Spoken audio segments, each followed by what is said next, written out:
మాట్లాడాల్సిందిగా కోరుకుంటున్నాము.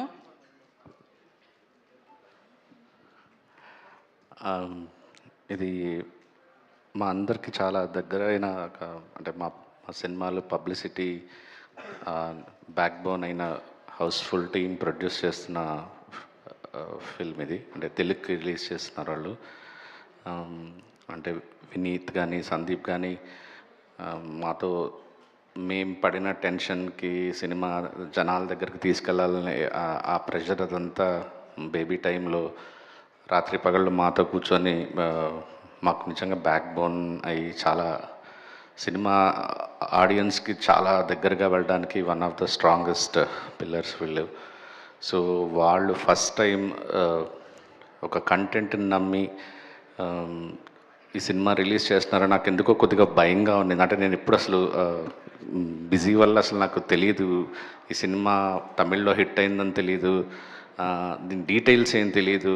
అరే వీళ్ళు కొనేశారు అంటే ఇప్పుడున్న మార్కెట్ సిచ్యువేషన్కి ఏమవుతుంది అనుకుంటే నాకు వస్తున్న దగ్గర నుంచి షాకులు తగులుతున్నాయి. ఏదో ట్విట్టర్ ఓపెన్ చేశాను, తమిళ్లో ఇది బ్లాక్ బస్టర్ సినిమా అన్నారే, మనోళ్ళు కొనిందే కదా అనుకున్నాను. ఇక్కడికి వచ్చి కూర్చున్న తర్వాత కెన్ అసలు షాకుల మీద షాకులు, అరే తినా కెన్, ఓ తినా కెన్ ఇట్లాగా.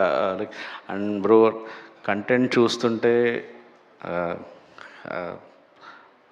ఒక వితిన్ 1-2 ఇయర్స్లో తెలుగు వాళ్ళు మిమ్మల్ని ఎలాగా ఒక ధనుష్కి ప్రదీప్ రంగనాథ్కి అది ఇచ్చారు, ఆ ప్లేస్ ఇచ్చేస్తారు షూర్గా.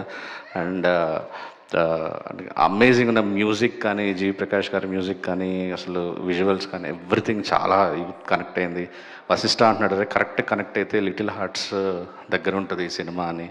నిజంగా అంత పెద్ద బ్లాక్ బస్టర్ అయ్యి మా హౌస్ఫుల్ టీమ్కి పెద్ద బ్లాక్ బస్టర్ ఫస్ట్ సినిమాతో రావాలని మనస్ఫూర్తిగా కోరుకుంటున్నాను.